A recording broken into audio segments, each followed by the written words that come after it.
right, welcome back to Realcomm Live. We still got a few people hanging out on that exhibit floor. It's always amazing. We started on Tuesday. So what's today, Friday?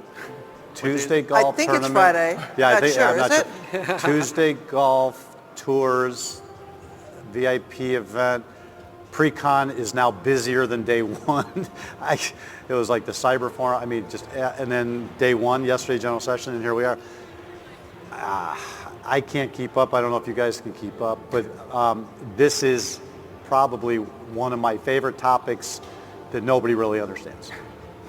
Okay, so before I give you my little perspective, just introduce yourself for the camera, for the audience, a little background on why this is important to you, and then I'm going to throw some crazy questions at you, and we're going to beat up the industry and have some fun.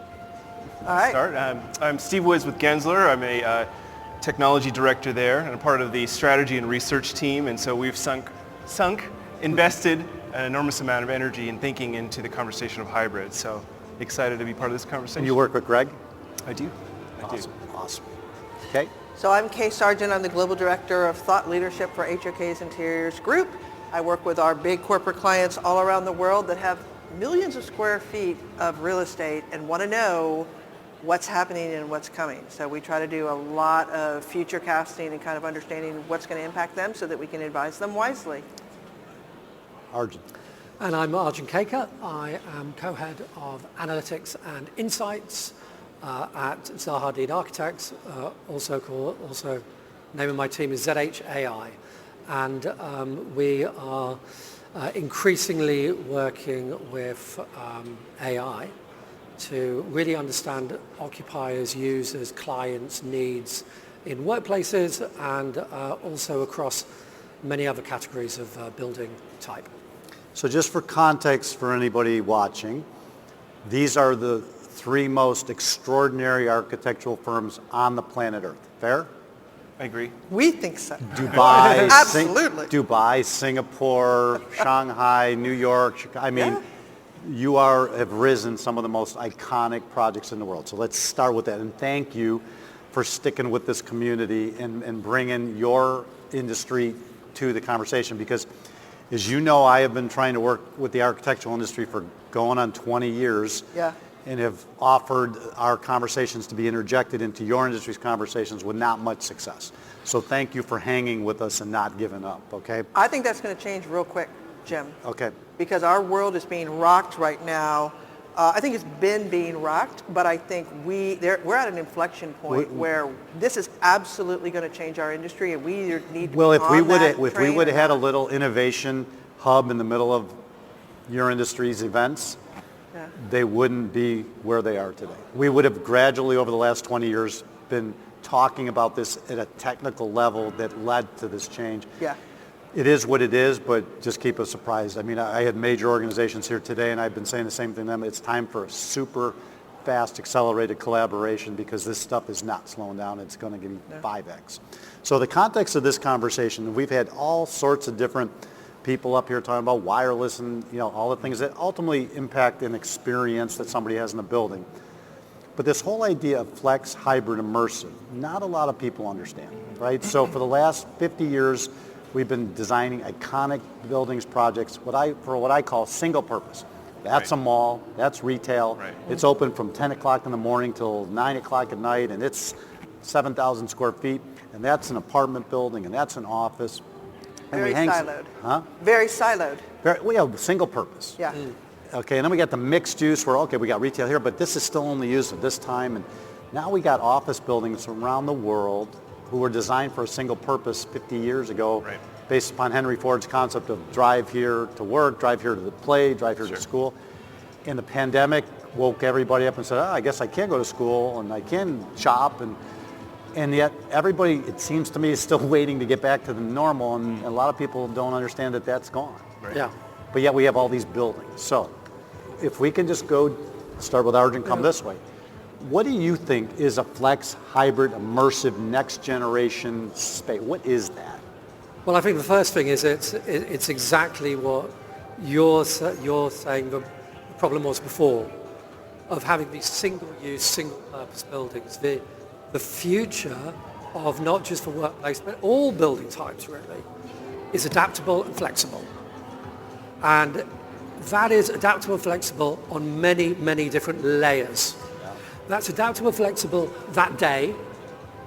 That's adaptable and flexible that month, that year, and in 5 years' time. So what I mean by that is, you have, for instance, you have coffee shops that are only open between 9 in the morning and 4 in the afternoon, and then next door there's a bar that's opens open at from 4 until 11, and then there's a nightclub that's open, and so you've got these three spaces when you could have one. You have a cinema next to a theatre, next to something else, next to someone's auditorium for their business. They could all be using the same space. You have office I swear lobbies. you're the only 3 architects in the world who understand this. You have three are office former lobbies, Greg. office lobbies that no one's in any of the day. They just got to scurry through as quickly as they can. All this space that's been wasted, all this building material that's been wasted, creating new spaces that are not flexible and adaptable. All the energy being wasted. And so I think creating spaces that can be adaptable all the time, but also adaptable at the other scale in 5 years, 10 years' time, because we don't know what the future's going to be. Well, We're building office you buildings. just hit a nerve, right? Yeah. So our peers, people who put on events, who aren't focused on this, for what we just did in the last 3 days, would get 3 different rooms, real estate. They'd have to build 3 screens, and their utilization would be 30%.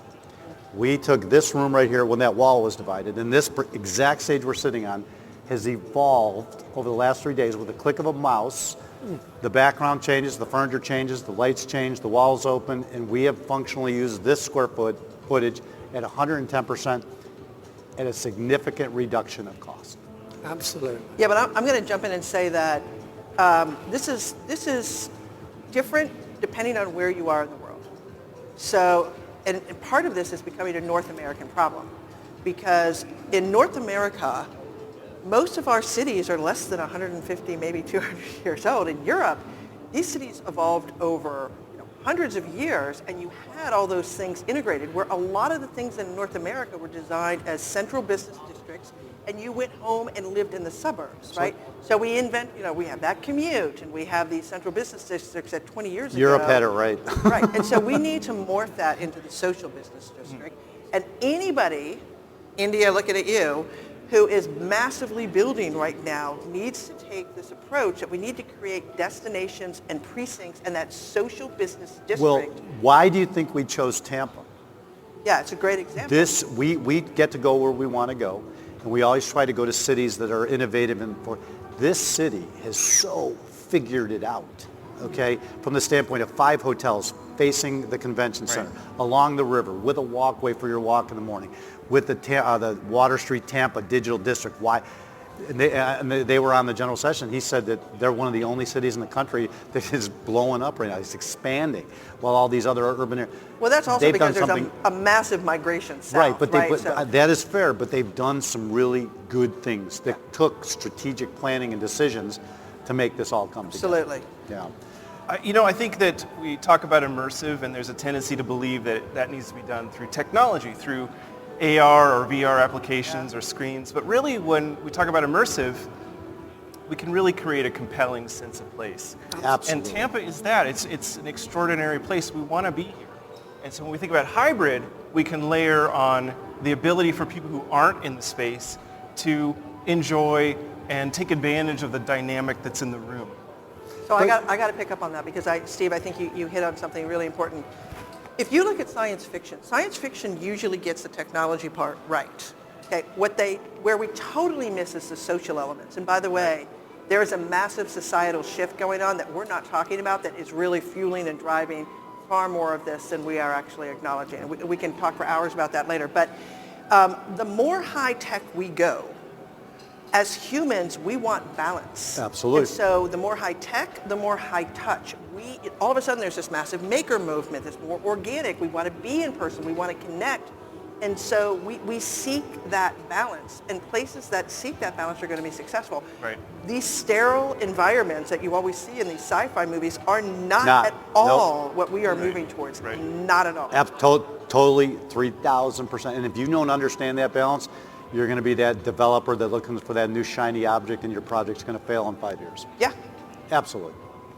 So, I mean, yeah, this sci-fi reality, I think we're talking about really a tech-forward solution, and I think we're ignoring the advantage of embodiment and connection on a human level. Absolutely. Certain people really thrive with that, and so space, I think, is an important character in this story.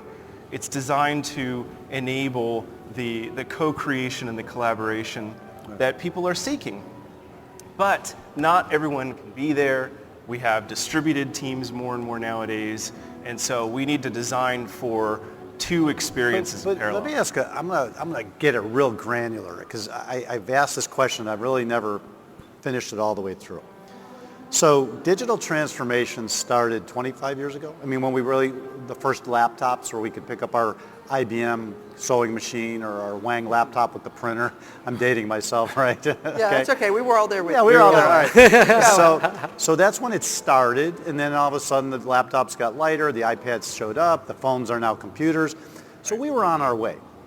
The pandemic absolutely fast-tracked that, because even the most stubborn CEO had to stay home and realize that he needed to keep things going, and we learned to work from home. Why are we still building homes and apartments that people have to work from the third bedroom? It's Why- totally a cultural thing, right? I mean, it's a corporate culture. That's a very specific Well, I question. mean, why are we still okay, I know nobody that says, my goal is to end up in a retirement community, or a retirement home, right? Well, I want to live in my house forever. But majority of houses are built with a ton of stairs that prevent you from ever being able to age in place. Why are we still building houses like that, right? Why if We're you not have a looking home at the office, obvious. why if you are saying, I'm going to work from home so much time, why don't you have a separate entrance into your office so you don't have to bring your business partners past the bedrooms with the dirty clothes? I mean, there's simple little things. When I first built my home office, the first thing I did was knock out a window and put in a door and made a very nice professional entrance into my home office. So I entertained some of the most senior level executives in that home office that was equipped with the screens and everything I needed. And people are still in their bedrooms. I've seen people in video conferencing, and there's their bed in the back, and they didn't even make the bed. I had one last week. I was like, I would love for there to be a take-home kit that corporations develop, so that, here's your kit of parts, here's your sit-stand desk, here's the lighting, here's the acoustics that you need that you can take home. There is a confusion, I believe, that people believe that all work is shaped the same way. yep. That it's totally portable. You can do it from home, you can do it from the office. That's not true. We have different work modalities. We have, the heads down. Different personalities. Different job functions. Get stuff done mode. I can do that from home very well, but if I'm trying to recruit a team, if I'm trying to do a post-mortem work, or I'm trying to,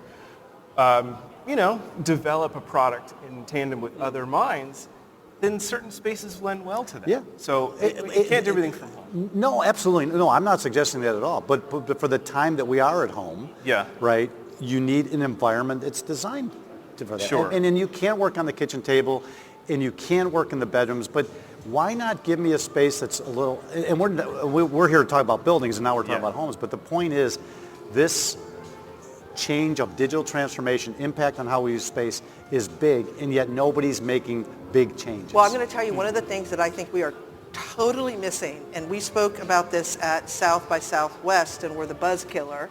We were on a panel about designing for inclusion in the metaverse. And all these head of innovations for all these companies were saying how amazing virtual connections are and virtual realm and how inclusive that is. And I said, No. I don't think so, right? Like, first of all, there's an age barrier, there's a gender barrier. I mean, you can look around, like, there's a gender barrier, there's a social economic barrier. Right. But in most of these spaces, we are not addressing what, as architects and designers, we've had to deal with, right? So you don't walk into a space and have, like, just crazy stuff all over the place and flying at you. And there are a lot of people that can't get through a 3-minute video or be, in that immersive space because it's just a sensory assault. Well, It's an assault. And we're not thinking about designing the virtual experience in an inclusive, sustainable way like we do in the physical environment. And so this industry should really get on board very, very quickly with how do we create more inclusive spaces and have some parameters, because not everybody wants things flying all over the place and flipping out. I get nauseous. But we're not even doing that effectively in the physical world. I would agree.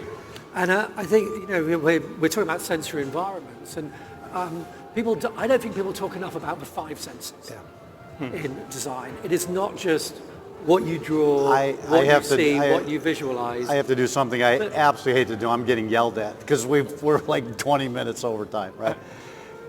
You are my absolute 3 go-to firms and people. I apologize. Will you promise, can we schedule a webinar or a podcast online where we can continue this conversation for an hour? Yeah. You'll invite your architectural industry, I'll invite the building. All 7 will show up to watch it. But this, I don't, there's some real opportunities here, massive opportunities for people who get this. And I so respect your input, and I want to continue this conversation and not get yelled at by Mary.